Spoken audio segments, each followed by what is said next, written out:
Welcome, race fans. This is round 3 of NAGP Season 35, coming to you from Virginia International Raceway.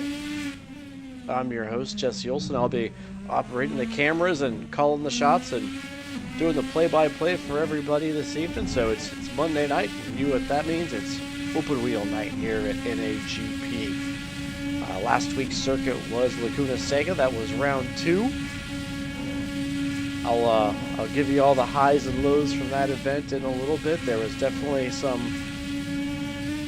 dramatic affairs happening even after the checkered flag. We'll talk about that. But right now we're riding on board with John Houston, who sits in provisional pole at VIR. So round 1 was in Sebring. Round 2 we went out to California. We traveled all the way back across the United States, and we have landed in Virginia. As I say, Virginia is for lovers. Love this track. This is a roller coaster of a track. I'll bring up the track back here in a few moments for everybody. I think I might be able to pull that off for this week. Try to learn some new tricks as I learn to operate the cameras here.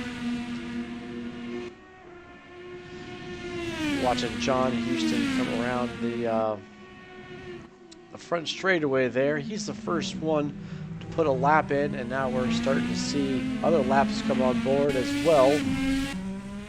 Ian Indycar is back. This is his I guess this is his first race. He hasn't had a chance to come back yet. He's missed the first 2 weeks. Ian, longtime NAGP'er. Glad to see him back in on the grid. Should be interesting to watch Ian get back in form tonight. These other guys have had 2 rounds to sort these cars out, so they're on their 3rd race, and Ian will be in his 1st. As you've seen with these cars, they're a lot of fun to watch. They're really fast, and they can be a handful. Sebring circuit was very flat, bumpy, some high speeds and slow corners, and last week you saw what was a bull ring on the side of an embankment at Laguna Seca. VIR brings an entirely new challenge. This track has elevation like we saw at Monterey and Laguna Seca, but it's also got the speed that Sebring brings. A smoother track than Sebring, so we should see some great high speeds on the front stretch and on the back stretch here. Lots of fun elements at VIR. Let's go ahead and grab that track map if we can.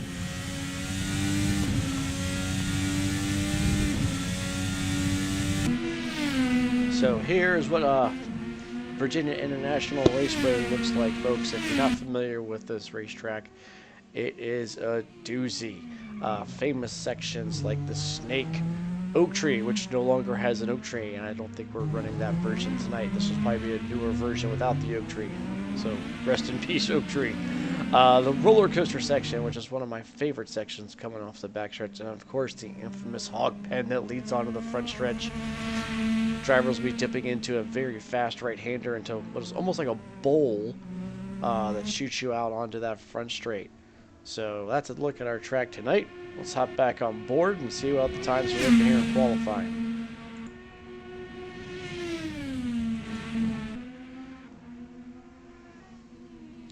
So while I was covering the track map there, Ian Indycar falls to P3. Philippe Gill is your provisional pole sitter right now with a 1:27.32. Looks like he's slow on track. So let's try to find somebody down that might be having a little bit closer lap time or a chance at putting it on pole here. Ian Indycar is a few seconds off. He might have been caught up in traffic, or he might be on an outlap. Matt Taylor is second currently with a 1:27.5. So far we got 7 drivers in the 1:27 mark. I imagine we'll start to see those times get a little bit lower. Possibly 1:26 is here tonight. But Matt has a little bobble as we jump on board with him as he's prepared for that backstretch. Maybe he was on an outlap. Looks to be he's quite off the pace. Brad Marys looks to be out on track and looking to get a good time in here. Brad had a pretty, I'd say a pretty decent run last week. I'm sure he's not excited about the result. But nonetheless, him and Chris Moses seem to be getting their heads wrapped around this car and putting in the lap times and finishes that we expect to see from these guys, longtime NAG peers.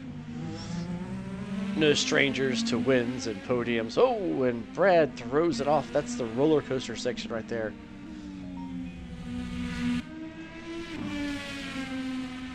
So Brad looks to be got his hands full here with maybe some overheated tires, and he's just having a, I don't know if he's having a good time or if he's maybe a little bit frustrated trying to keep that car on the track, but he's definitely going to bring it back to the pits. Top on board with Kevin Lekmansky. He's a 10th off the pace there through Sector 1.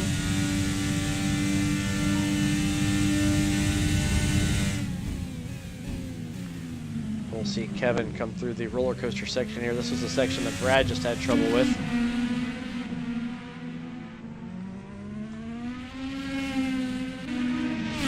Also, I apologize for that, folks. That's not the best camera angle through that section. I'll have to try to do a better job of working these cameras. We're watching Kevin come around down that front stretch right now. And Kevin goes to position 4 with a 127.779. Kevin's also well into the 127s. Philippe Gill still your pole sitter. Matt Taylor, 2nd place. Ian Jolicoeur in 3rd. Kevin Lekmansky in 4th. Kevin's having a hard time of it, so he spins it around. Let's go back up with Philippe Gill. Philippe's shown some really strong pace these first 2 weeks. I wouldn't be surprised if this guy could find the pole tonight and possibly his top spot on the podium. He's not carried any ballast, so as we enter this 3rd week of competition, you're going to start seeing some of the front runners carrying some extra baggage here around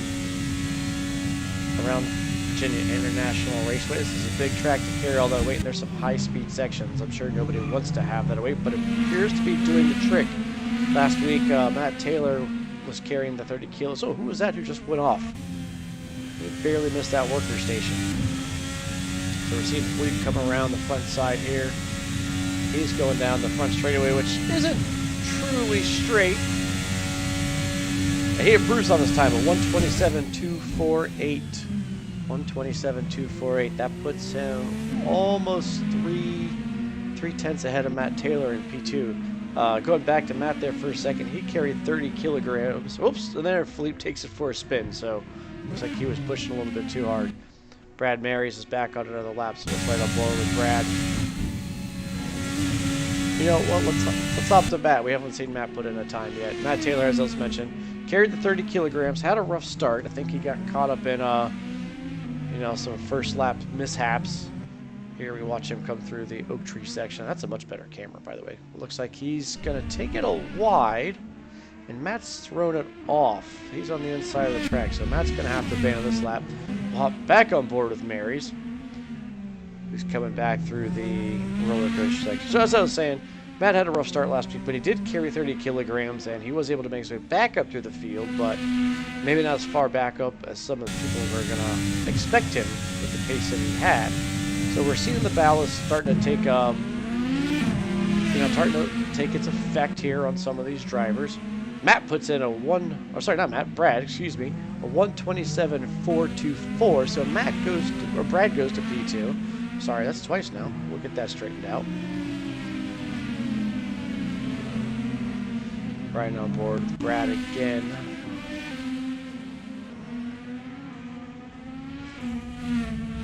That's Matt Taylor off, but he's on an out lap, so we'll stay with Brad. So as some of these drivers carrying ballast this week, we may see a change in the front runners. Right now, Philippe Gill, he's on provisional pole. Brad Marys right along with, he's P2. Matt Taylor's P3, also no ballast this week, as his his finish allowed him to shed the ballast he had picked up on week 1. Brad with that car is a handful, and he go ahead and he bails on that lap. Kevin Lekmansky looks like he's coming around the backside of the roller coaster into and out of the hog pen, so this is a good time to pick up Kevin Lekmansky. He looked like he was on a slow lap before, so maybe Kevin, you get a full lap here with Kevin and ride along with him.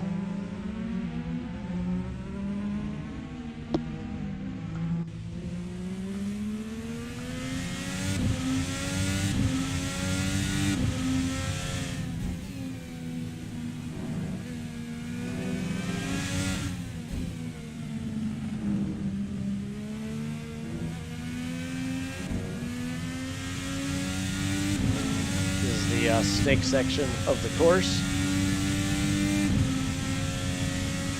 And it continues to meander its way all the way up this hill. Kevin pretty much flat through it. Little lift for that corner and into the oak tree section. Little bit of lock up there from Kevin. He puts a tire off a little wide. It's going to cost him some time. Seemed to get a good exit coming out of oak tree there. This is that long uphill straightaway, so you need the exit speed. Kevin drops about 3/10 in that second sector, so this is not going to be his ideal lap, and wondering if he knows that, if he's going to set up for another run.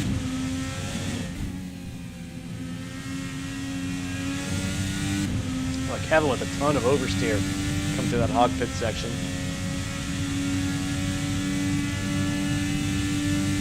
Kevin, a 1:27.8. It's not his best time. He runs up on Sergio, and I don't know if Kevin was expecting Sergio to move or not, but Kevin put that off. So let's hop on board with somebody else. That was a great lap from Kevin, though, 1:27.8. That shows you the kind of speed they're having around here. Chris Moses out on track right now with P10.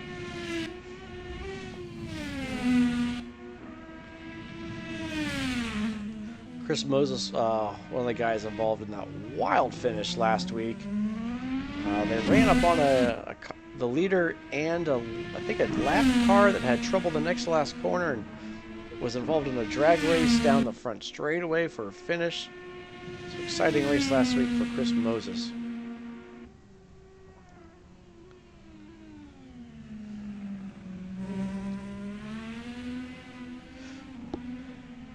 And since we got 2 rounds in, let's go ahead and talk about the point situation a little bit while we still got 11 minutes of qualifying. Last week's winner was Mark DeGraw, and he stacks that win on top of his second place finish from round 1 at Sebring. So Mark DeGraw is out to an early lead, 45 points. 13 points, the difference between him and Matt Taylor. So Matt Taylor, your first week, your round 1 winner at Sebring, had a little bit of a rough week, as we mentioned, with the ballast and the rough start, and he's tied for second with 32 points. He gets the tiebreaker because he has a win. He's tied with Philippe Gill, who's had a very consistent showing, running in and around the top 3, so top 5 both races. Aaron Parsons, last week's unofficial winner, but officially second place, as in 4th place with 28 points. Kevin Lekmansky, the other half of Captain Clutch Motorsports, teamed up with Mark DeGraw. Kevin's has 24 points. He's in 5th. John Houston in 6th with 23rd. Chris Moses and Brad Marys right behind John Houston for 7th and 8th place with 22 and 21 points, so just 1 point separating positions 5 through 8. Then Michael McKinday with 18 points, John Wathen with 17, Andrew Horner with 16, Greg Myers, with 10 points. Team points, Captain Clutch Motorsports, that's your driver pairing of Mark DeGraw and Kevin Lekmansky. They're out front to pretty substantial lead, 69 points going into this 3rd round. Team T. Brock Dambam, that's Aaron Parsons and I believe John Houston in 2nd with 51 points.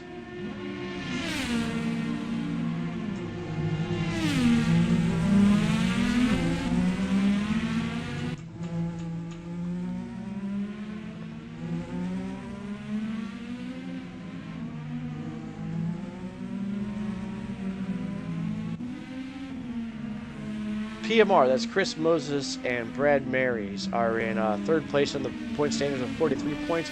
Taking care of business, it's Matt Taylor and Jonathan Cuppett, 37 points. They're in 4th place.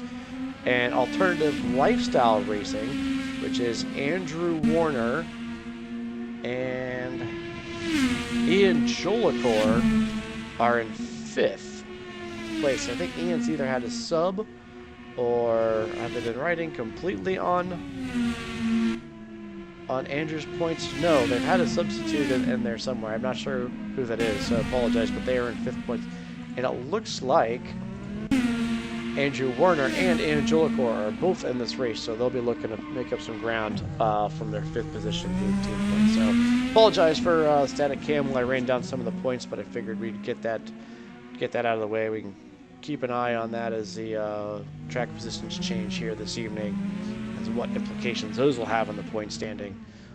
It's early, but it's never too soon to start putting together as many solid finishes as you can. NHEP also supports a competition index as part of its awards and its stat tracking. So the driver who goes the longest distance in a season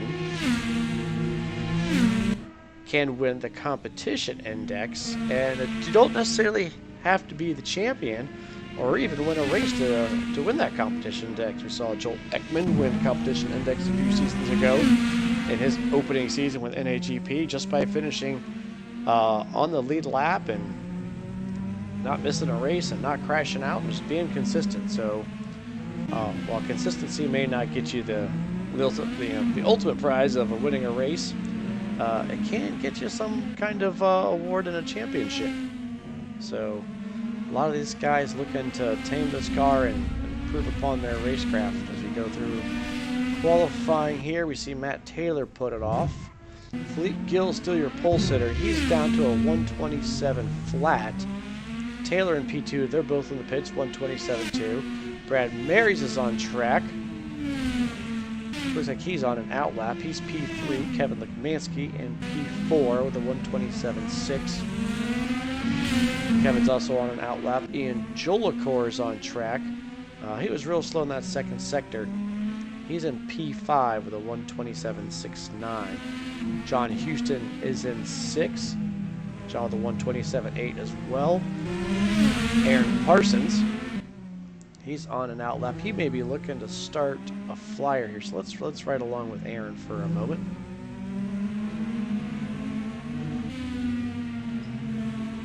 In fact, I think he's already on a lap.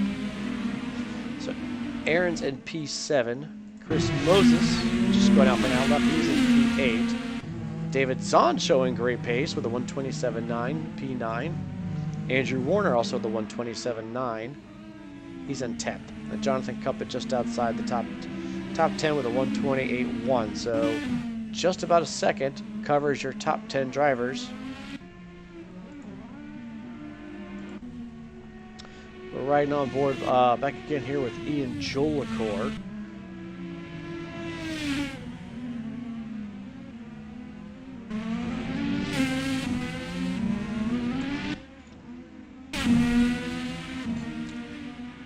Ian's taking it down the backstretch here.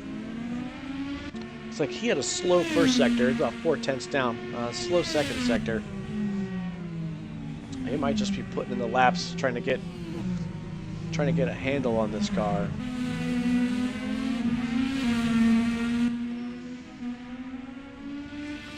It's a roller coaster section into the hog pen. Got to get this exit right to carry the speed down the front stretch. What's Ian have for this lap? 128.249. I beg your pardon, 127.819 was Ian's last lap. So that does not improve his best time. Taylor's out on track. He's out on that lap. We'll keep an eye on him. Brad Marys looks to be on an out lap. We'll keep an eye on him.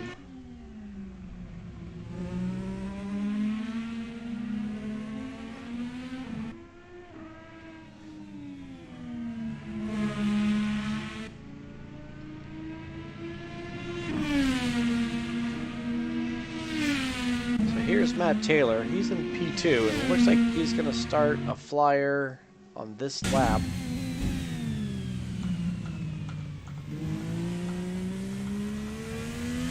We'll right on board with Matt here. See if he can put one together. Come off that front stretch into a whole bunch of sweeping, slow speed corners. We finally get to wind it out through the snake here. Very technical first section of that track to make sure the lines are tight and they're carrying the speed. This section here is a lot faster. Barely lifting, you bring it screeching to a halt here for the old oak tree. That's where the tree used to be on the right-hand side there, for those of you who aren't familiar with VIR.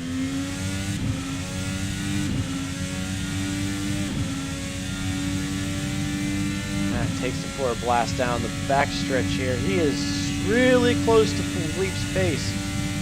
Even in the first sector, a tenth off in the second. See if he can keep it up here in the roller coaster. Nice and tidy, Matt does right there. Enter the hog pin, those last two right-handers. Got to keep it clean. A little bit of count. Oh, Matt couldn't hold it together. Must have been the broadcaster's curse riding shotgun with him. The most deflating thing about that hog pin corner is does it just ruin one lap. It usually ruins 2 laps. So we'll see if Matt's going to just try to get another lap in. Maybe he's got enough fuel to do a couple more laps.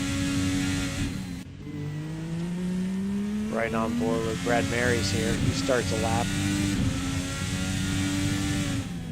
That might have been good timing.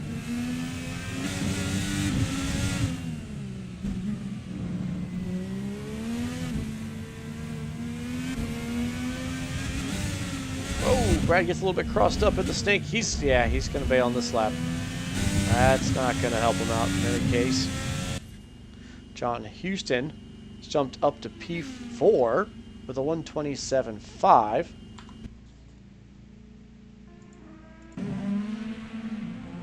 Looks like Andrew Warner is on track. He is now P5 with a 127.611. Right-handed Kevin Lekmansky. Andrew's probably gonna be on his hot lap here. This will be his last chance in. We've got 43 seconds left in the session, so that 25 minutes went real fast for these drivers here. Much longer lap than they had at Laguna Seca last week. I believe tonight's race will be 38 laps. Confirm that momentarily. Again, if you're not familiar with the format, you'll need to run one stint of a minimum of 2 laps on each set of each compound of tires. They can mix those and spread those out as with any strategy that they want to. We'll talk a little about last week's strategy call by Aaron Parsons that almost won the race and maybe lost in the race. We're not sure yet. We'll talk about that. That'll be fun to debate about.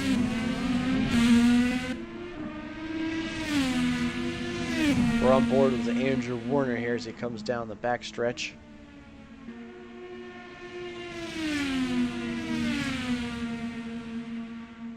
It's a long backstretch and you got to bring it to a halt to get up that hill and then drop down into this roller coaster section. A lot of elevation change. Andrew brings it into the hog pen section. Does he get a clean exit? Oh, he bails on the lap. Warner was down. He was down 9/10. It wasn't meant to be. So as we conclude qualifying, Philippe Gill, Matt Taylor. Matt may still be on track, or maybe he's just doing a recon lap. Brad Marys, John Houston, and Andrew Warner are your top 5. Kevin Lekmansky, P6. As a P7 carrying 20 kilograms of ballast for a second place. David Zahn makes it to P8. Ian Jolicoeur P9. Chris Moses in 10th. And that's likely how they'll finish. I don't see anybody else on a flyer. And as soon as I mentioned that, Kevin Lekmansky puts at his best time of a 127.4. So apologies we missed Kevin there. But a great lap from Kevin. 127.4 is going to put him on the second row. Of course, we do standing starts here at NAGP, and they are staggered, so we don't really have rows. They'll be staggered, positions 1 through 28. So 28 drivers looks like they got a time. Well, 27 with a time in, and Mateo has a no qual from some of the penalties from last week. So we had some guys being a little bit too aggressive. I think Mateo got a no call as a result of an incident on lap 1, which the CC always reviews, so he'll be starting from the back of the grid tonight.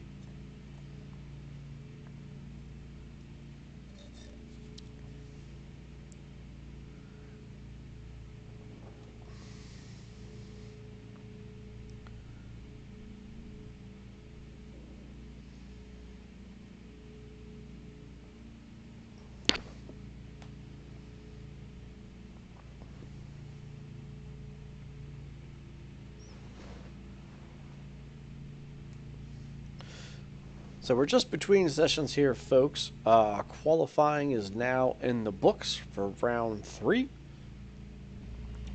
Philippe Gill is your pole setter, and I'll take you through the field in a couple moments. Let's recap on last week while we have a chance.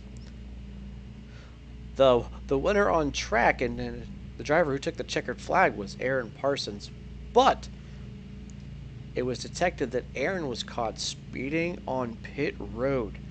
This year, new for season 35, are pit road speed limits.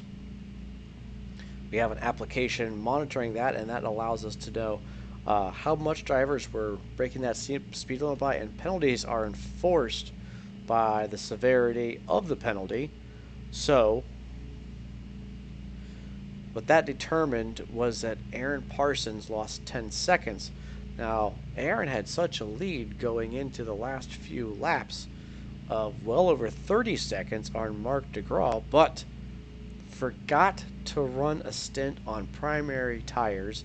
He ducked into the pits. It cost him about 20 seconds on track, maybe a little bit more. I think his margin of victory was around 7 seconds. And the result of that pit stop cut into his lead, and then the penalty he picked up, which was 10 seconds, put him on the timesheets behind Marc DeGraw. So Marc DeGraw was last week's winner, despite Aaron taking the checkered flag. So it's important to abide by the rules here at NAGP. Aaron's probably learned his lesson from that one, but a costly speeding on pit lane penalty for Aaron. So 2 minutes to go. Let's run them down. Let's see if we can get a good view of these cars as we go through the grid. Philippe Gill in P1, Matt Taylor P2, Brad Marys in 3rd, great run from Brad, Kevin Lekmansky P4, last year's season champion, John Houston with a great time P5, Andrew Warner, sharp looking livery P6, Aaron Parsons P7, carrying 20 kilograms of ballast from last week, David Zahn, good run P8, Ian Jolicoeur, welcome back, Ian. Looks like somebody earned you 10 kilograms in that car. I'm not sure if that's success ballast or penalty ballast, but Ian with a great run, P9 with 10 kilograms. Chris Moses is your 10th place qualifier. Jonathan Cuppett in 11th.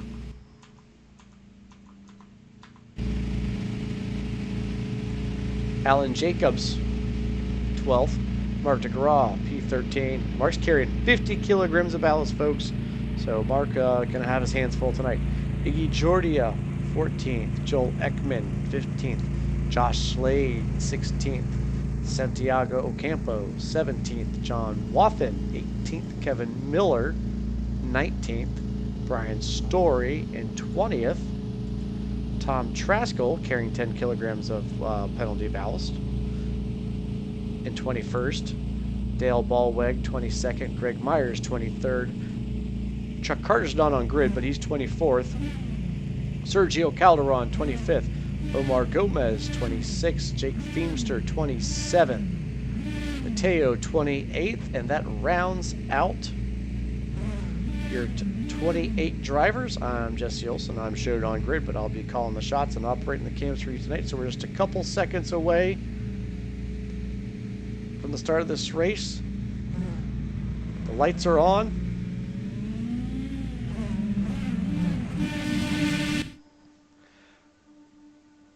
And green, green, green, green. We're off.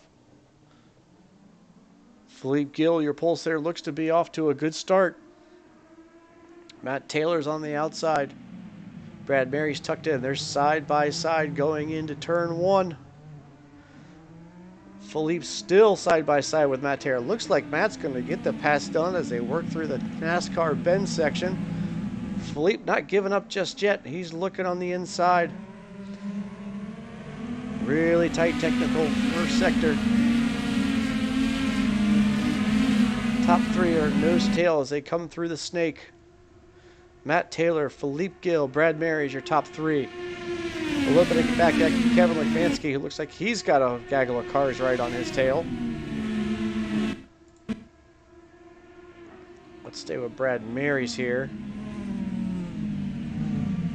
See if he can catch up to these guys. Looks like Philippe's starting to put some pressure on Mac down this back straightaway. Might be on the push to pass. Who knows? I'm not able to tell if they're on push to pass. It could be Matt defending, or it could just be the result of getting some draft. They go in side by side, but they tighten it up as they come through the roller coaster section. That's a really tough section to go more than one car wide through, as the hill and the camber. Oh, if Philippe takes it off, he's in trouble. He's going to be running way out wide. That's going to cost Philippe a ton of positions and a ton of time. He's going to have his work cut out for him. So that puts Brad Mary's up to P2. He's 0.4 seconds back from Matt Taylor.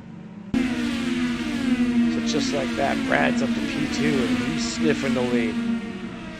Oh, you got to believe Brad Mary's is hungry for a win this season. Kevin Lekvansky's lost a little bit of time to Brad. 1.7. He's got John Houston all over the back of his car, and Aaron Parsons has had... I'm sorry. Yes, Aaron Parsons, yeah, P5. He's had a great start. Apologies for that mix-up on cars. Some of those liveries look the same. I got John Houston mixed up with Aaron Parsons. They're teammates, and their liveries are identical. Oh, that's how it happens sometimes. New teammates for this season. I'm probably going to mess up a few calls. Tucked right behind them, Ian Jolicoeur. Great start from him. He got around... Must have got around his teammate, Andrew Warner, there.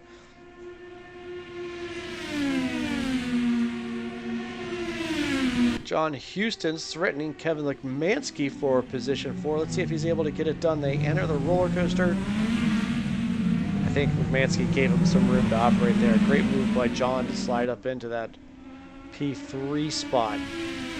So now John's got his eyes set to run down Brad Mary's and Matt Taylor. Let's go back to Kevin. He's got a mirror full of Aaron Parsons. So far, all your top 5 drivers on the alternate tires. We'll take a look back and see what everybody else's strategy is. These are the faster of the 2 tires. They're going to have ultimately better lap times at the beginning of their stint, but they're going to fall off. Haven't heard much feedback from the drivers this week as to when these tires fall off. We've seen some of these drivers carry. Oh, we've got a car off that looks to be Aaron Parsons. Looks like he cut the snake. He's lost some momentum. That's going to let Ian Jolicoeur squeeze through. And Andrew Warner's right on his tail, and he's watching this battle. Let's hop on board. Oh, and as it takes it off, that's going to let Andrew slip by for P5. Oh, that's P6. Andrew runs it a little bit wide coming out of the oak tree corner there. Important to keep your speed down this back straightaway.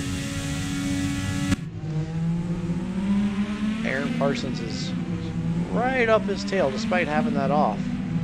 So the slow exit from Andrew, let's stay right up close to him.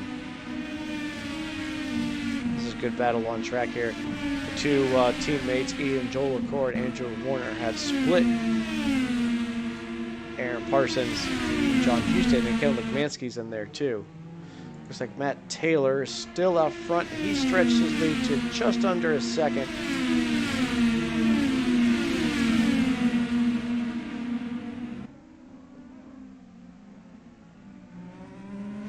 I'm sure Brad's eyes are as big as golf balls right now. He can see Matt Taylor, but can he reach him? He closes in about 3/10 through that tight sector there, so he gets a good run coming up this this kinking uphill. It's almost a straightaway. It's flat out, but you're managing these corners, and you come up to this really fast section at the top of the hill, and then slow it all the way down for Oak Tree. Matt gets out to the rumble strips there on his exit, but he's able to maintain that gap back to Brad Marys. So your leader right now, Matt Taylor from Brad Marys, by a little over half a second. John Houston is in third. He's got about 0.6 back to Kevin Lekmansky, who let John get by, but he's not given up on the spot yet. So good on you, Kevin. Keep pushing John here. Let's see if these guys are able to run down the leaders, if they have a battle of their own. Andrew Warner has got a little bit of room to himself right now. He's your 5th place runner. Ian Jolicor is in 6th place. Aaron Parsons has fallen back a little bit after his off, and he's now in 7th. Mark DeGraw. Wow, Mark has made a great start. We didn't catch any of it, but Mark is up to P8. And notice that Mark is carrying 50 kilograms of ballast. We've got a driver off. I think that's Andrew Warner. He's put it off in the NASCAR corner section. So Andrew's going to lose a ton of spots here.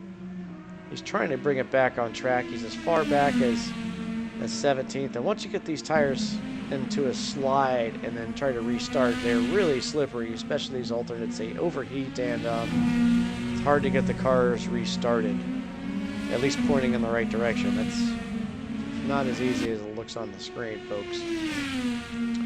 So unfortunate for Andrew, he drops back to P18. He's going to have his work cut out for him. That puts Chris Moses now into the P8 spot.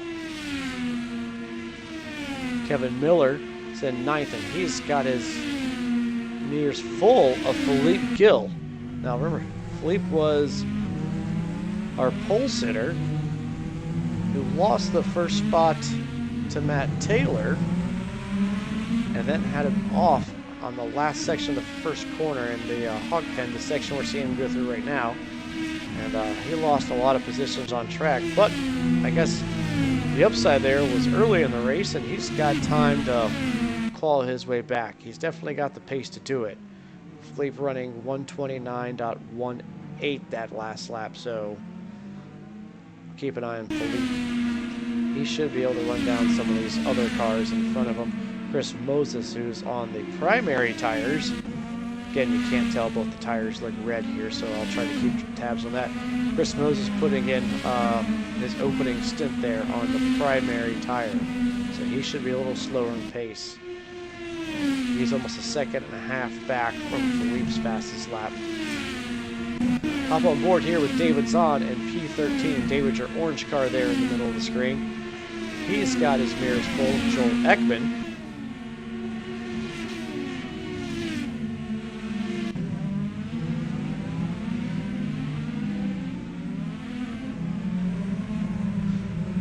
Zahn has shown some real moments of really... Whoa! Hang on there, Joel. Joel takes it a little bit wide. It gets into the rumble strips there, coming off of the Oak Tree corner. That's going to let Alan Jacobs close up a little bit, but he's not quite in striking distance. I'll tell you who is in striking distance is Philippe Gill to Chris Moses.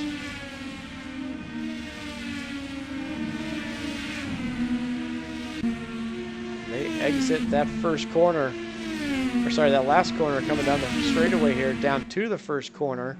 It's a good passing opportunity. We're watching Philippe take the inside line, and he's got the move done on Chris. Nice move by Philippe. I don't think Chris was probably wanting to put too much of a fight up this early in the race. We're 7 laps into this 38-lap race. Chris is probably talking to himself, going, "Oh, you know, I'm on the slower tire. I'm on the slower tire. Remember that. Just be consistent." And when the end of the race comes, we should be in a good position for an excellent finish tonight.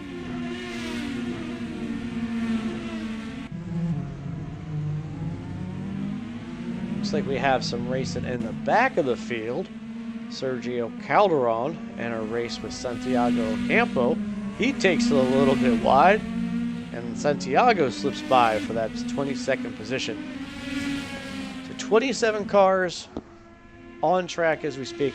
Looks like we lost Gomez, so sorry we didn't catch that, Omar. Right now, all drivers on the lead lap. Wathinger, last car on the lead lap. Looks like he's had his hands full.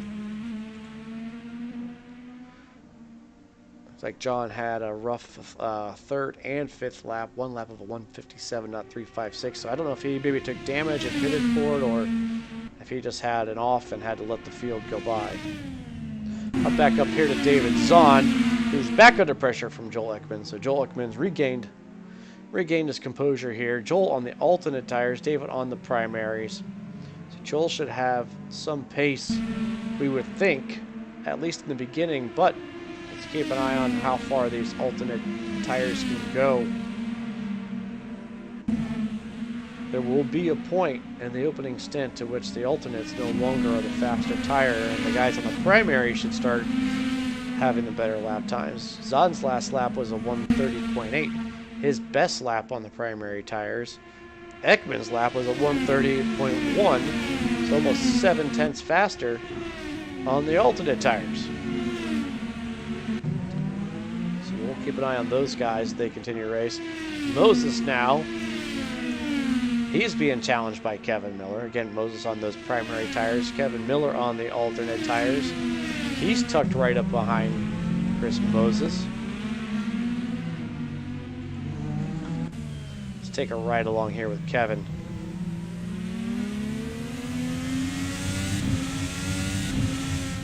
Now, not too far ahead of Chris is Mark DeGraw. He's managing that 50 kilograms tonight. All right, let's keep an eye, and I can see the blinking light on Kevin Miller's car. That should be push to pass. He's got 50 extra ponies here, but I think that's about a 15-second duration of that 50 horsepower. So 50 horsepower, 15 seconds. They can only use that so many times throughout the race. They get 10 of them, and there's a 20-second lockout between. So Kevin using one of his push to passes. I don't know how many he has left. I'm trying to read his indicator. Maybe that says 7, or maybe that means something else. We just seen Kevin Miller used the push pass to make a move on Chris Moses, so he gets that done, sets his sights on Mark DeGraw. Let's hop back on board with Ian Jolicoeur. He's got his mirrors full again from Aaron Parsons. Aaron Parsons carrying that 20 kilograms. Let's hop on board with Ezza. I don't see any lights flashing on the Ezza screen, so he's either used it or he was just pulling a draft there on Ian. Ian might have gotten a rough exit out of that oak tree. As I mentioned before, it's important to get the power down coming out of the oak tree section. The track kind of falls away from you, so it's tricky. And these cars are more than a handful sometimes in the slower sections, trying to put the power down initially. If you're not familiar with this 2018 Indycar, it's based on the real-life version, which was a dramatic change from the previous Indy cars of past seasons, where they pulled a lot of aero off the car.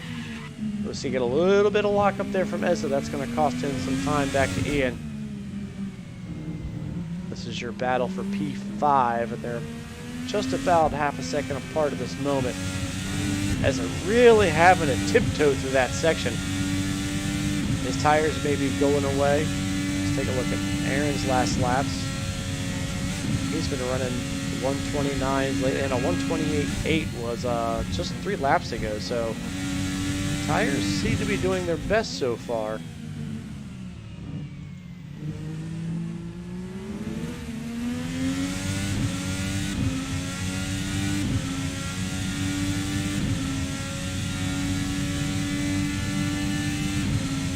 Well, you gotta expect the 20 kilograms that Aaron's carrying around is affecting his overall pace, but still looks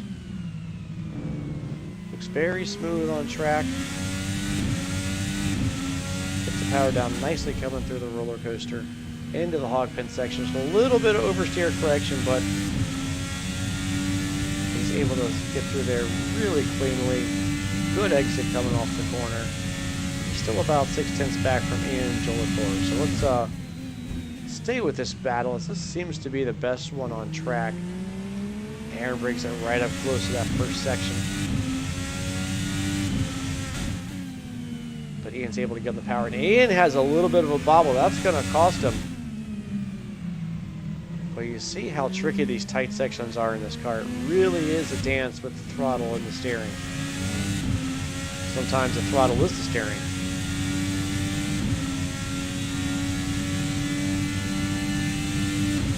As it brings it inside of about 4/10 here.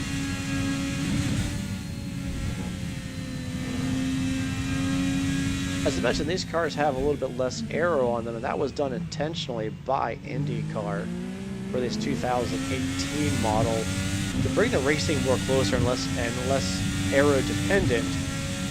Which, as you know, when cars are very aero dependent, the following car has a harder time keeping up with the lead car due to something called aero wash, which effectively the lead car is creating dirty air in an environment where the trailing car can't get as much downforce, which means less cornering speed. So the following car is at a disadvantage, and Aaron recognizes that. He ducks into the pits early.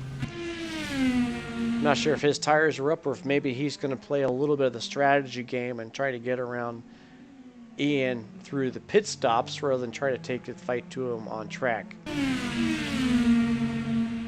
Sometimes smarter is better. So Aaron's going to try to play a little bit of a big game. We'll see how that works out. We've got some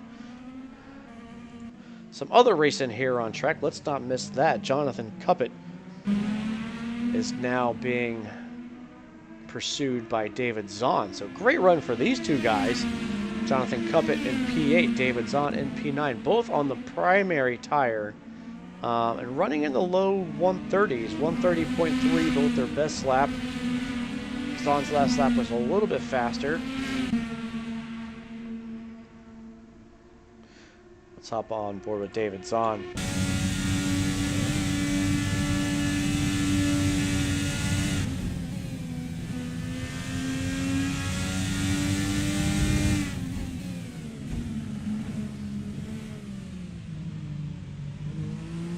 Nice and tidy there by David. Low risk, but a good exit. Could have run it a little bit wider all the way up that curve, but that opens the door for mistakes there. It's tougher to get the power down on the curve.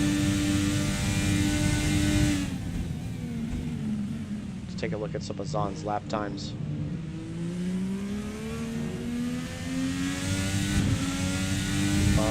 All of them in the 130s, at least the last 5 laps. Sans one, that was a 131.1, so good consistency from David.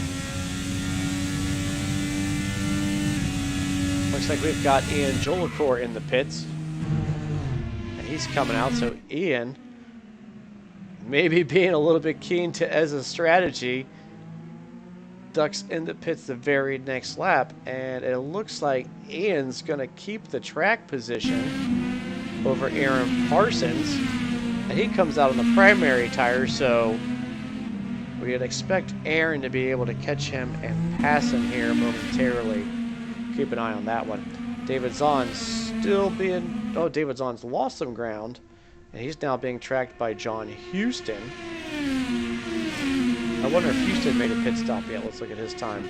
Houston with a 152 on lap 11, so I think Houston's made a pit stop here.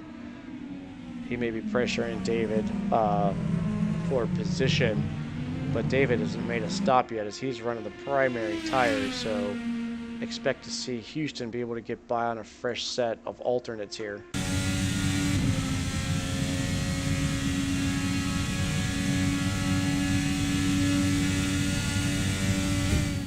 Right now, Houston just kind of sitting back and watching this battle unfold in front of him. He's got Jonathan Cuppett, who hasn't pitted yet, up in P4, Kevin Lekmansky in P5, and David Zahn in P6.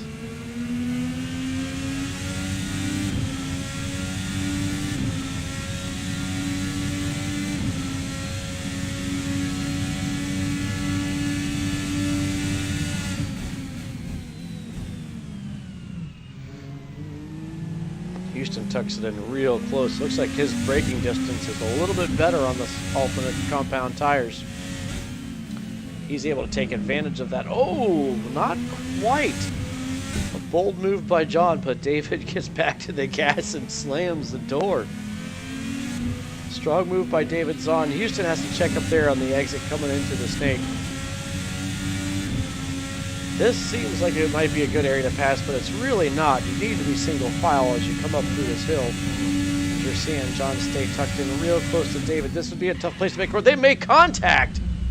John gets into the back of David Zahn. They're off, and we've got Kevin Legmansky off by himself. Oh, 3 cars going, and more cars. David Zahn goes around. Alan Jacobs goes around. We've got a mess at the Oak Tree corner. We've got at least 4 cars involved. Looks like Kevin Legmansky might have had an off on his own, then got into contact. And Joel, of course, trying to get around him. Mark DeGraw, I'm not sure if Mark was in that or not. I saw somebody next to Mark's name. We'll keep an eye. Kevin Legmansky drops a bunch of positions. David Zahn, unfortunately, all the way back to position 13 as a result of that accident.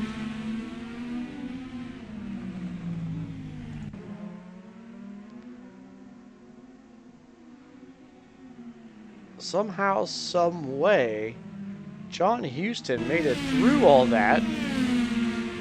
Looked like he might have had a little contact with Zahn there. But he's now to P3. Brad Marys is currently your leader. It looks like Brad made a pit stop on lap 13. He did a 1:54 that lap. He's 7 seconds in front of Taylor.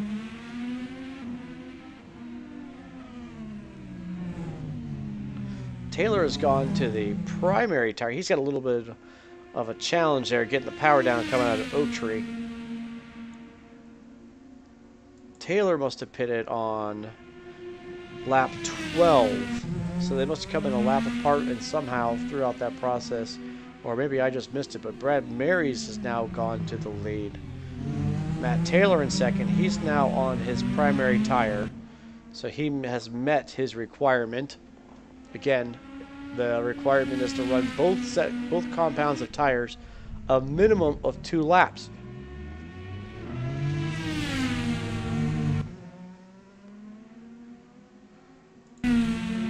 John Houston now in P3, followed by his teammate Aaron Parsons in P4.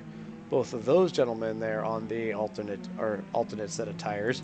Philippe Gill has made his way back to 5th position. Philippe's put in a stunning 1:28.659. Not sure if that's our fast lap of the race or not, but that's a really quick time already. Well, we know it's not quick time because Kevin Legmansky has regained his composure, and he's right behind him with a 1:28.458. Has Kevin made a pit stop yet? Yeah, Kevin made a pit stop on lap 12. So it looks to be about 12 laps here on the alternate tires.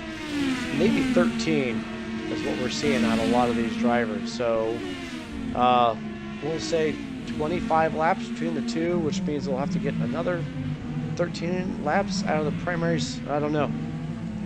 We'll keep an eye on these guys and see if anybody shorts this set of alternates and runs along. Maybe try a little under-over attempt, or somebody runs the alternates long and does a short split on the primaries.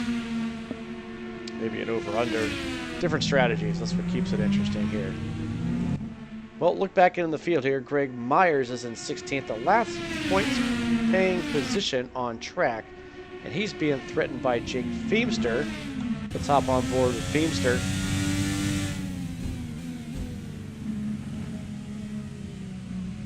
Jake nice and tidy through that Oak Tree section. Roll into the throttle there. He's going to have his work cut out for him if he's going to get by Greg. Greg's very consistent. Up on board with Aaron Parsons. He's being threatened by Philippe Gill. Philippe on the alternate tires and Ezra on the alternate tires. However, Ezra carrying that 20 kilograms of ballast. They're working their way up through lap traffic, so this is going to get interesting. that looks to be Sergio Calderon and Iggy Jordia in front of them.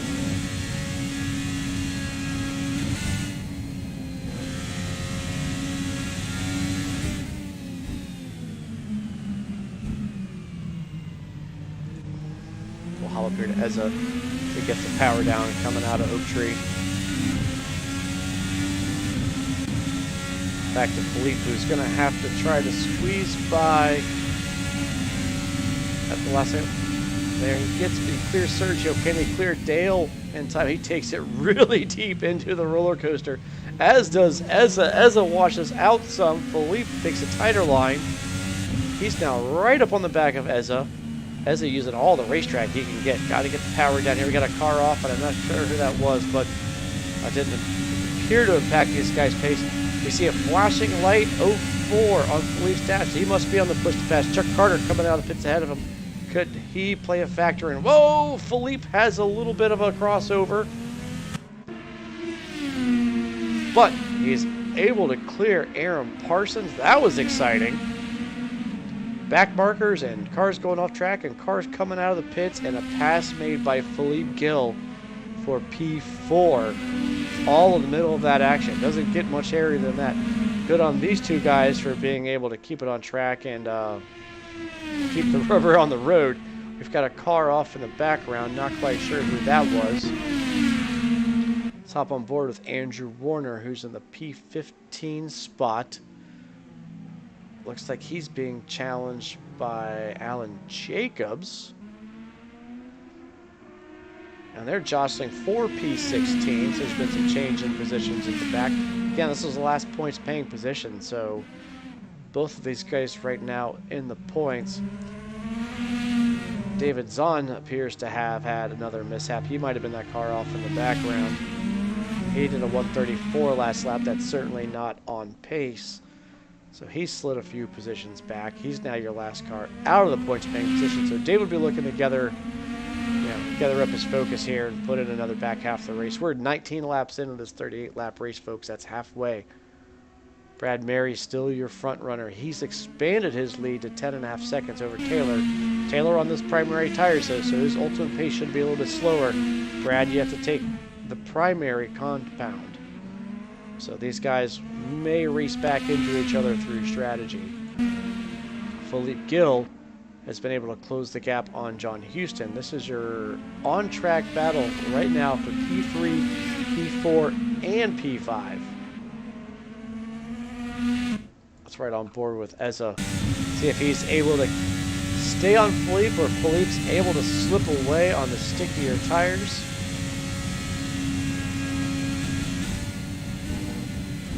Aaron using all of the racetrack and then some.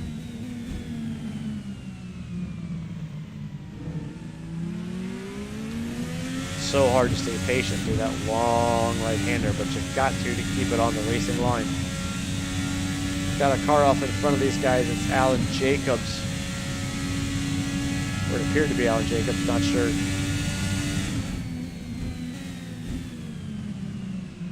Aaron gets in a little bit closer to Philippe.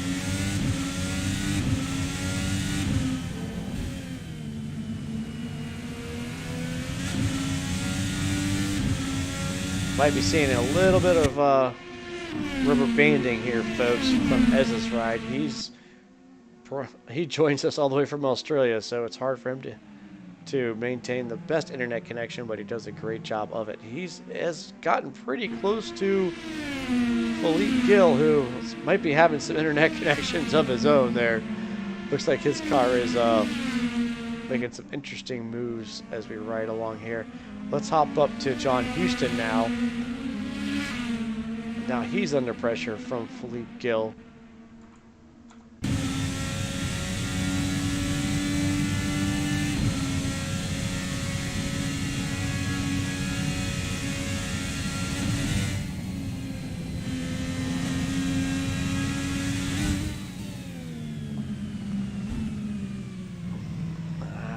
See if Philippe is close enough to get him with the push to pass. I don't think he is. He's about a second back.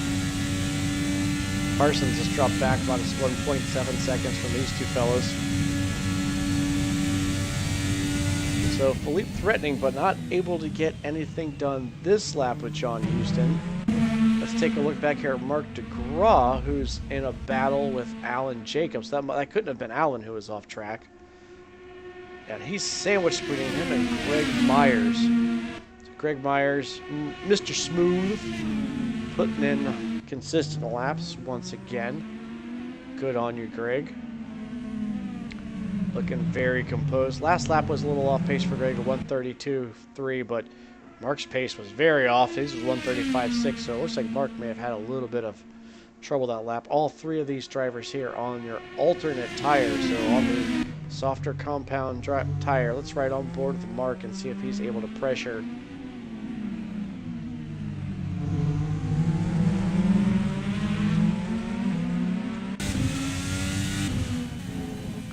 He's getting in a little bit closer to Greg. Is he going to be pushed? Oh, Greg might be ducking in the pits. Yes, Myers on pit road. So Myers gives way to Mark DeGraw, who takes it back to P10. So he gets that spot, but just as you mentioned, that Alan Jacobs comes up and is challenging for that P10 spot. So these guys side by side through that first corner.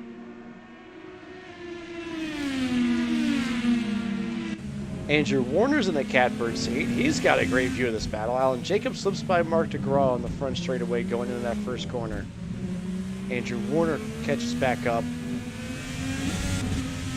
We saw Andrew have that incident earlier where he lost a ton of spots. He had to let the field go by. So he's had to fight and claw his way back up. Now he is on the primary tire, so he might be a little slower than these guys, but keep in mind, Mark is carrying 50 kilograms, so he's going to be down on pace, despite probably having the better tire at the moment. We saw everybody pitting around 13 laps on the alternate tire. So I expect to see these guys who are on the second set of alternate start coming in soon. Jump back up on board with Mark DeGraw. Looks like Warner's dropped back a little bit. This is your P10 battle. Mark in 11th, trying to keep pace with Alan Jacobs for P10. He loses a little bit of ground.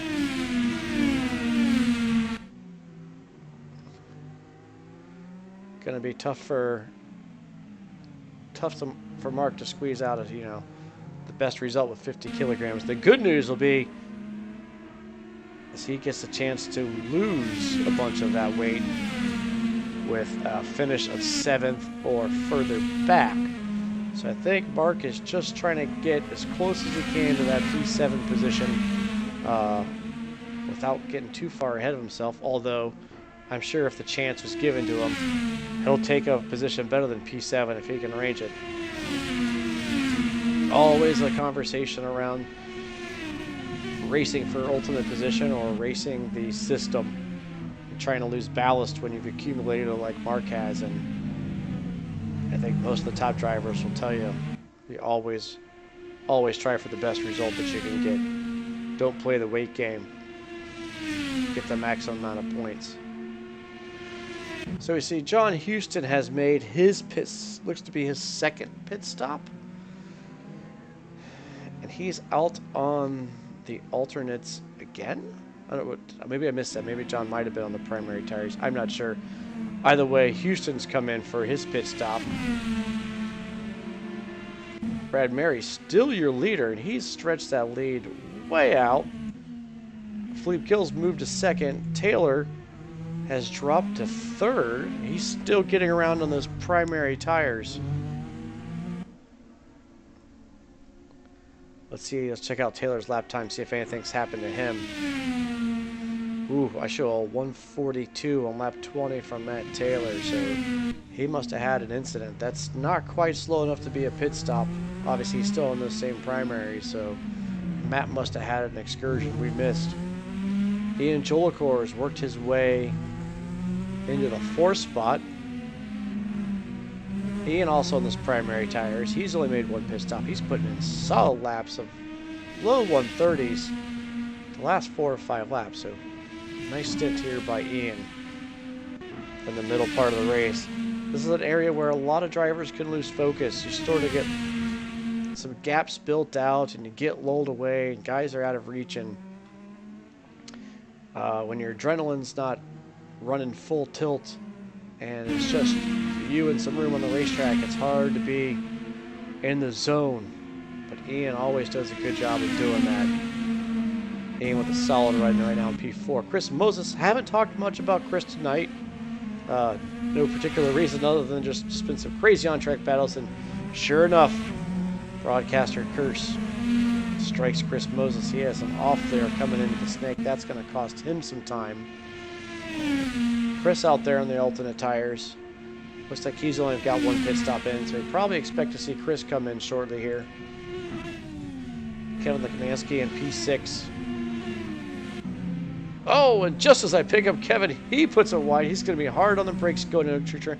He's got to be careful. He's got a lap car trying to get around him. And then takes it wide. He'll hold on to the position, but he's going to lose some ground. About 3 lap cars, all red ones, between him and John Houston, your next runner. Cuppet in 8th, and he's got pressure from Aaron Parsons. I don't think Cuppet is pitted yet, or at least has made his second pit stop. He hasn't. He pitted on lap 14. Cuppet took that first stint really deep. He may have been in the primaries that first stint. Let's hop on board with Aaron Parsons here.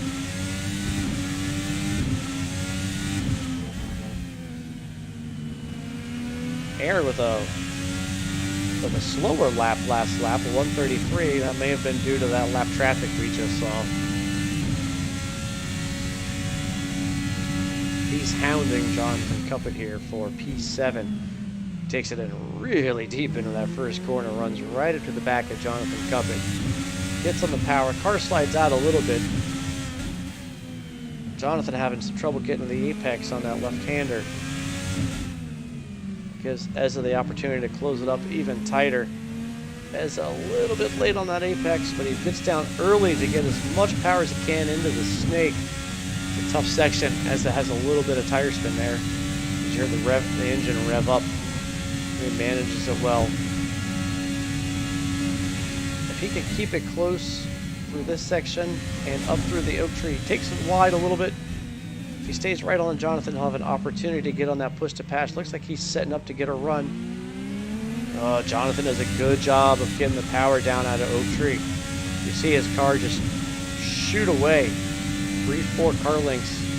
Ez is on the push to pass. You see the blinking light. Can he get the move done? It's going to be close.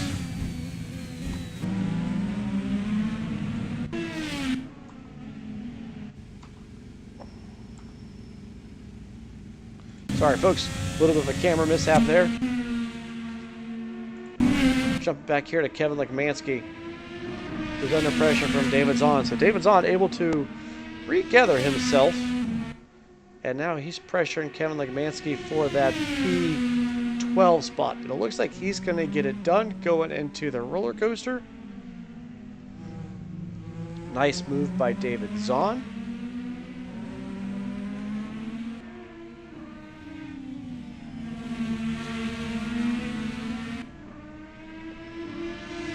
So we're 26 laps down out of a total of 38 laps. So only 12 more to go. Looks like Brad Marys has made his way into the pits. So Brad's going to make his second stop. We've seen Brad run alternates twice, so I guess this is going to be his primary stint.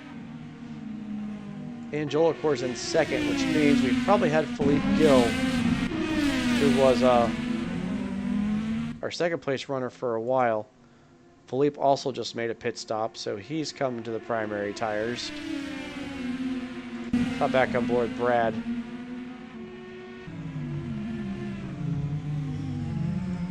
So Brad making his second stop of the race, and he does grab the primary, so he should be good to go from to the end of the race here.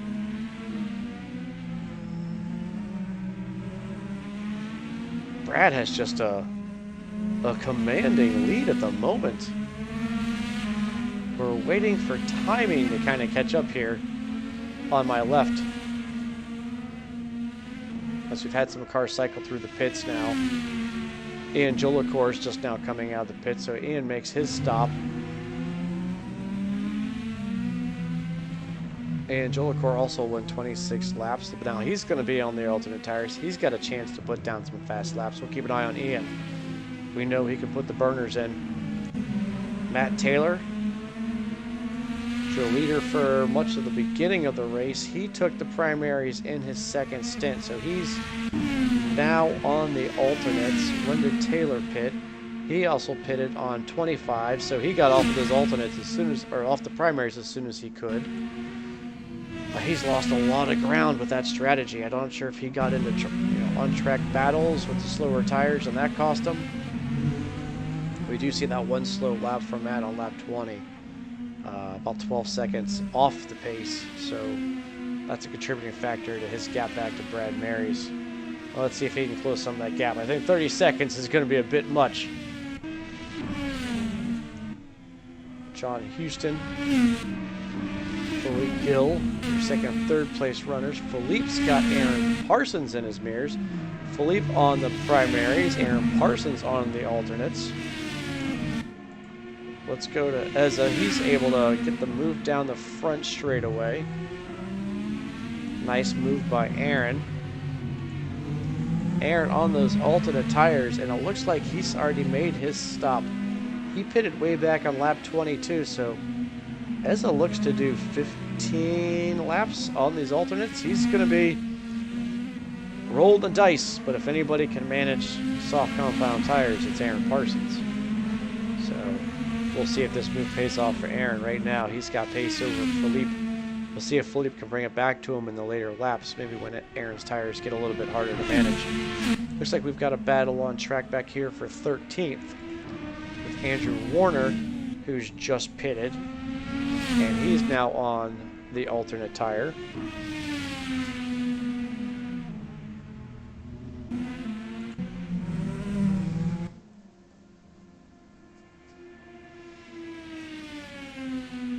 So it looks like most of these drivers, let's check John Houston's times, have all made the required compound and have made 2 pit stops. So we should be good to go to the end. Mark DeGraw under pressure here from Andrew Warner.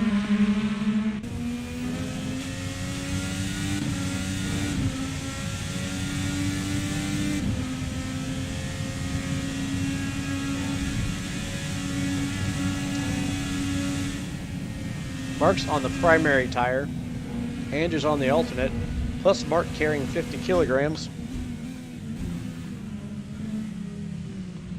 I wouldn't call him a sitting duck, but that's what it might be. You see Aaron's push to pass button is on, so he is on the 50 horsepower boost for 15 seconds. Blast down the back straightaway. He goes right by Mark DeGraw. Can't quite get up to Mateo. He's going to have to deal with this lap car.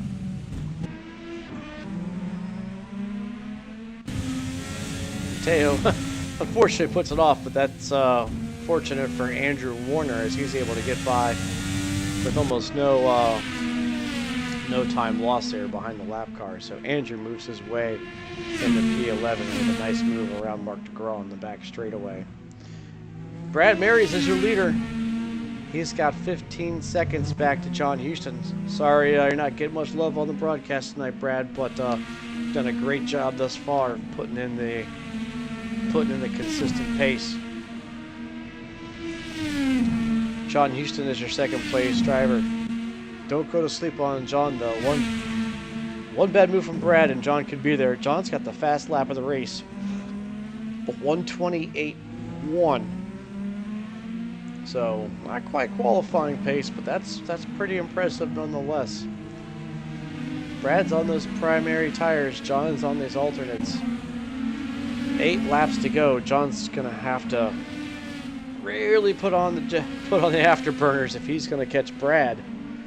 But Sean was almost 2 seconds a lap faster the last lap than Brad. So at that rate, it would be right down to the wire. We'll stay with this right now. Aaron Parsons is your third place runner on the alternate tires. Philippe Gill is your fourth place driver. A great comeback from Philippe. Started on pole, mishap on lap one. Pulled himself together and he's put a great run together here for P4. Ian Jolicoeur, carrying that 10 kilograms of ballast. A great debut night for him. This is his first race despite it being the third round. Good job on Ian, running in fifth. About 8 seconds back from Ian, we've got Chris Moses. Chris running in sixth. Again, haven't picked on Chris much tonight. The one time I picked him up, he went off track. So try not to curse you here, Chris. Good run in sixth position. He's also on the alternate tires, as a lot of these guys, and most of the people in mid-pack went with alternate primary alternates. That seemed to be the strategy that a lot of these guys took. Taylor also on the alternates, not too far back, about 2.5 seconds from Chris Moses. Ex-teammates from the old PMR days, now running for separate teams. Jonathan Cuppett, good showing. Matt Taylor's teammate, part of taking care of business racing, running P8. Kevin Lekmansky, P9. Kevin involved in that melee that happened right going into the oak tree corner.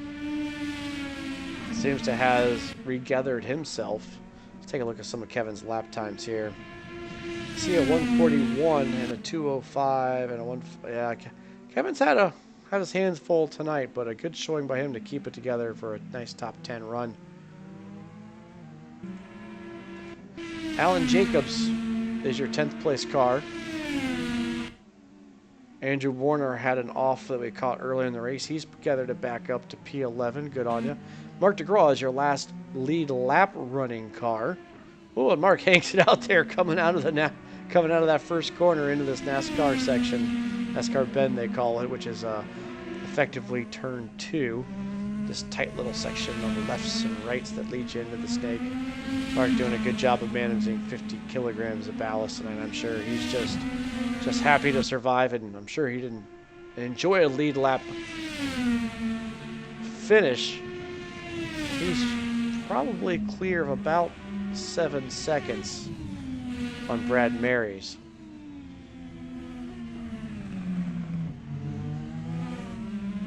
Looks like we've had a change of position in the top 5. John Houston is off track, and he looks to be having all sorts of problems. John went a 153 last lap. I'm not sure if he has damage. Let's hop on board with John.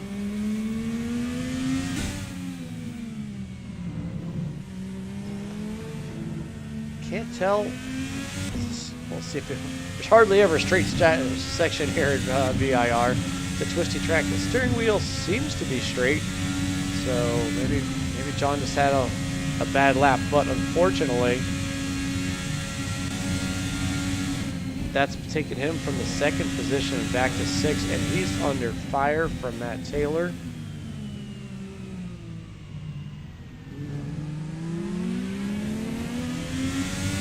That's on the alternate tires. Looks like Houston's on the primary tires. That's on that push to pass. Is he able to get it done? Hasn't quite cleared him, but he's got the line that you want getting into this section. He gets the move done. He takes it a little wide. Let's see if Houston can stay with him. Houston, it washes out on the hog pit corner, but Matt washes out at the end of the corner as well. Let's see if John's able to gain any ground. 5 laps remain. Brad Mary still out front by almost 19 seconds. And not too far up the road from these guys is Chris Moses. Let's hop on board with Matt Taylor again. Well, Matt having a tough time out there on the curbs. That's going to let Houston close right in.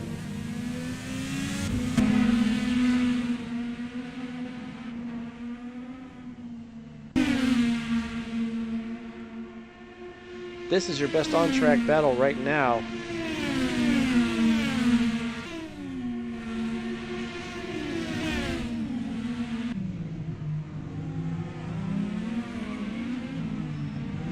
Houston trying to track down Matt Taylor, trying to track down Chris Moses.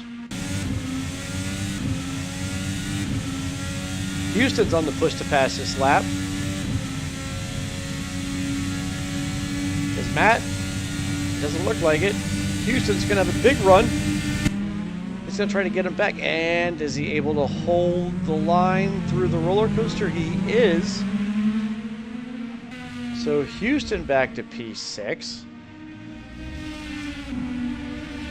We've got Aaron Parsons in the pits. On to primary tires late. Did Ezza maybe miss his strategy again this race? That lets Moses by. He comes out right back in front of Matt Taylor. Matt's got his handful right now with John Houston.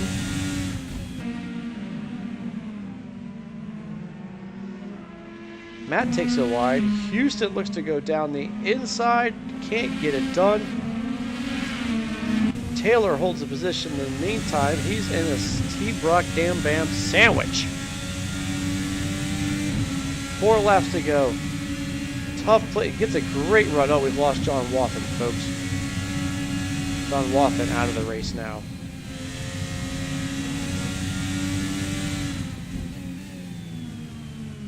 Let's see if Matt can get a run. He has a little bit of trouble there, and Oak Tree takes it wide. Does that open the door for Houston? It did, but Houston can't get the power down. Back to Taylor.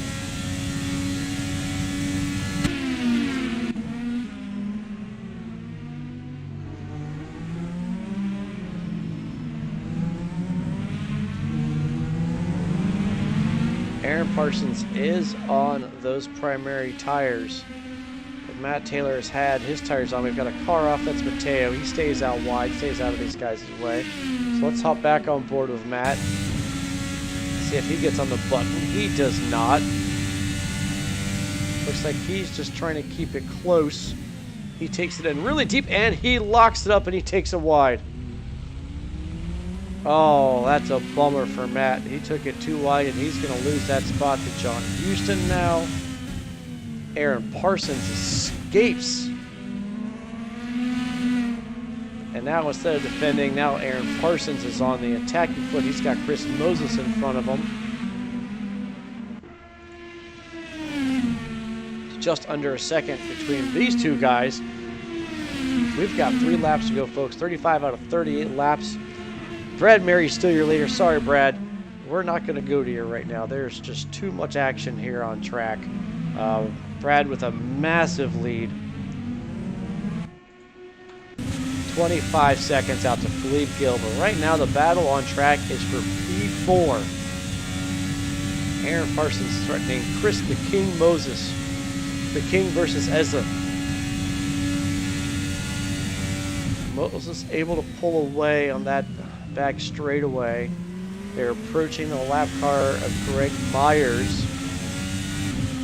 Greg's a very courteous driver. I don't expect him to get in these guys' way, but sometimes you just never know. Can Chris clear him on the front stretch? He does. Can Aaron get by 2? He will. Chris, a little bit of lockup going into that first corner. Aaron closes the gap. We've also got Matt Taylor working on John Houston. So Matt Taylor's been able to compose himself, take the fight back here to John Houston. Lap car separate, a couple lap cars separate these guys. Aaron Parsons is now closed right up to the back, 2/10 away from Chris Moses. He's definitely in a drafting position. Can he stay close enough through this Oak Tree sector to get a run down the back straightaway? That has definitely been the most popular passing section of the track tonight. Nice line by Aaron. He's going to get the power down. It looks good. Is he on the button? No. No, he's not.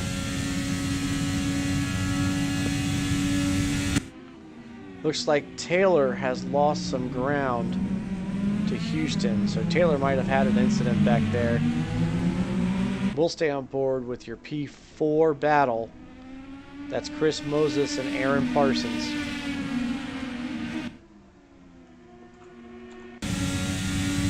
Ezza tucking up real close. He's not on the push to pass. He's just in his draft. If I can read that display right, it says that Ezza's got 2. Is he able to get the move done on Chris? He is. Ezza takes a P4 spot. The only bad news for Ezza is that won't lose him any weight, but I don't think he cares. He's got Josh Slade to contend with. Josh just takes it off track there. Probably the best thing to do. Just get out of these guys' way. Now, let's see if Moses has anything to say about that. If I can read his indicator, looks like he's got 3 push to passes left with only about a lap and a half left. He takes it super wide. That's going to kill his entry speed into the Oak Tree corner. Brad Marys is on the final lap. Looking good, Brad. Car looks clean. 26-second lead. We'll pick you up in a little bit. Aaron Parsons coming down the back straightaway into the roller coaster.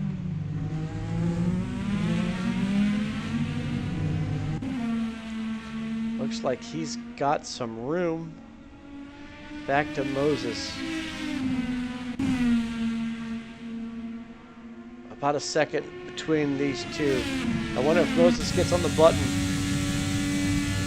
Says he's got 2 left. Don't know if he can do it.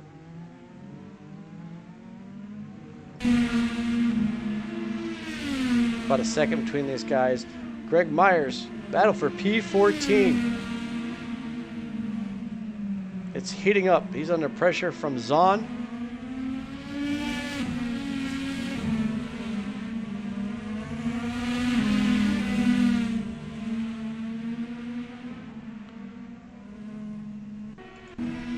Hop on board as your race leader, Brad Marys.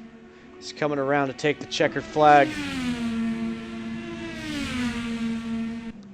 And Brad Marys is your round 3 VIR champion. Great run from Brad. Let's follow him as they come across the finish line here, folks. We'll get Brad up here in the booth in just a minute. Great run from Brad. Let's hop to Philippe. He's got such a lead on these guys. Philippe hasn't even gotten out of the last set of corners yet. Philippe comes down the finish, finish straight away here. P2 for Philippe. A great recovery drive. Talk about a yo-yo race. The guy who started on pole, high expectations, watched it slip away on the opening lap. Ian Jolicoeur, your P3 finisher. A great consistent run by Ian. Aaron Parsons, your 4th place finisher. Chris Moses, 5th. John Houston coming across the start-finish line in 6th. Jonathan Cuppett, a great run for Jonathan Cuppett. And back gets by his teammate for 7th. Matt Taylor, the other half of Taking Care of Business race in 8th. Kevin Lekmansky, P9. And hot on his tail was Alan Jacobs for P10. That's your top 10 finisher. Andrew Warner is going to be the last car in the lead lap. He's in position 11. And that is all your lead drivers having finished. Let's go see if we can find Brad Marys.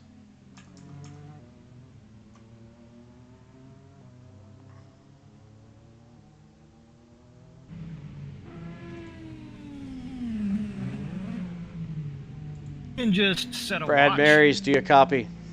Oh, what's going on, Jesse? Hey. Hey! Thanks for broadcasting, my friend. Wow, how the tables have turned. Oh, God. from the booth to the winner's circle. How does that feel? I tell you, it was pretty embarrassing last week, I'll be honest with you. So I came back with a little bit of with the bit between my teeth, as you might say. So yeah, it was nice to get that one. Hey, congrats to everybody out there. I mean, I'm sure Taylor and those guys, they had a lot of speed, so I'm sure if they had managed to not run the problem, it would have been close. But hey, we're gonna take it, baby. So tell me about the strategy. What did you put into play here for this evening? Well,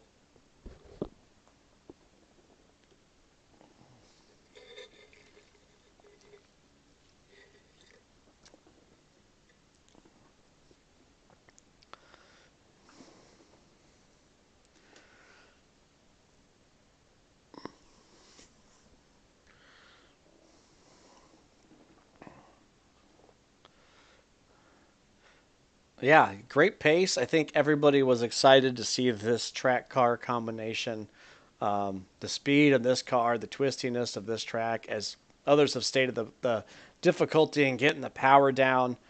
We saw a lot of guys have a handful tonight. You know, guys that were, I thought maybe might have been pressuring you for the lead there, you know, lose composure and slip back. So it looks like you were able to have great pace and be able to keep it up. And I think ultimately that was probably what did it for you tonight. So you didn't get much love on the broadcast. I apologize, but I'm sure you'll take a comfortable 20 second, 20 something second. You were that far out ahead of everybody else.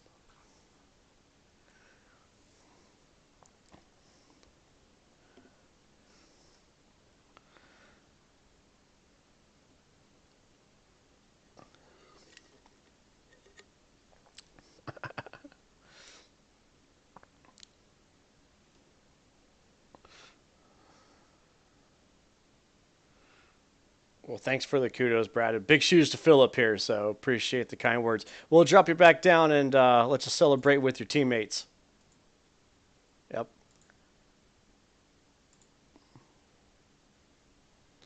All right, folks, that concludes our race this evening.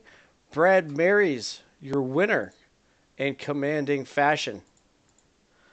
Philippe Gill with what could be called the drive of the night, starting on the pole, having it off in the first lap and regaining all those positions to bring it back to P2. Great run for Philippe. And of course, Ian Jolicoeur with an astounding debut. Missed the first 2 weeks, carries 10 kilograms, and is able to put a nice drive together to round out the podium P3. So thanks for joining our broadcast. I'm Jesse Olson, calling the shots, operating the cams, and doing the interviews. Hope you enjoyed this race, and we'll see you next week in round 4. Good night.